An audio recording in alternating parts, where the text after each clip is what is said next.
വൈകുന്നേരം ചുമ്മാ ഇരുന്നപ്പോൾ ഒരു ചായ കുടിക്കാൻ തോന്നി. നേരെ ചായ കുടിക്കാൻ പോയി. അവിടുന്ന് പിന്നെ ചായയൊക്കെ കുടിച്ച് നേരെ അടുത്തുള്ള ഒരു സ്പോട്ടിലേക്ക് പോയി. അവിടെ ചെന്നിട്ട് ഒരു ബിരിയാണി പറഞ്ഞു. അവിടെ ആകെ ചിക്കൻ ബിരിയാണിയും ബീഫ് ബിരിയാണിയേ ഉള്ളൂ. നമ്മളൊരു ബീഫ് ബിരിയാണി പറഞ്ഞു.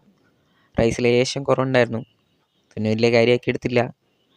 ആ ബീഫിൻ്റെ കഷ്ണം ഏതാ നന്നായിട്ട് നല്ല പൊടിഞ്ഞ് കിട്ടുന്നുണ്ട്. നന്നായിട്ട് കുക്ക് ചെയ്തിട്ടുണ്ട് അവർ. ബീഫ് നല്ല ടേസ്റ്റ് ഉണ്ടായിരുന്നു. അത് കഴിഞ്ഞ് അവിടെ നിന്ന് ഒരു പൊറോട്ടയും കൂടെ കഴിച്ചു. പൊറോട്ടേൻ്റെ കൂടെ കൂട്ടാൻ ഇച്ചിരി ചാറും പറഞ്ഞ്. നല്ല മീൻകറിൻ്റെ ചാറാണ് കിട്ടിയത്. അതും കൂട്ടി പൊറോട്ടയും കഴിച്ചു. പിന്നെ പോകാൻ നേരത്തെ ഒരു അൽഫാം കട ഉണ്ട്. നേരെ പിന്നെ അങ്ങോട്ടും കയറിയേക്കാന്ന് വെച്ച് അവിടെ കയറി ഒരു പെരി പെരി പറഞ്ഞു. പെരി പെരീൻ്റെ കൂടെ കഴിക്കാൻ എന്താ വേണ്ടതെന്ന് ചോദിച്ചപ്പം ഒരു പൊറോട്ട എടുത്തോളം പറഞ്ഞു. നല്ല മൊരിഞ്ഞ പൊറോട്ടയായിരുന്നു. പൊറോട്ട വന്നു കഴിഞ്ഞ് പിന്നെ ലേശം അൽഫാമിൻ്റെ കഷ്ണം എടുത്തു, ലേശം പൊറോട്ടേൻ്റെ പീസും എടുത്തു.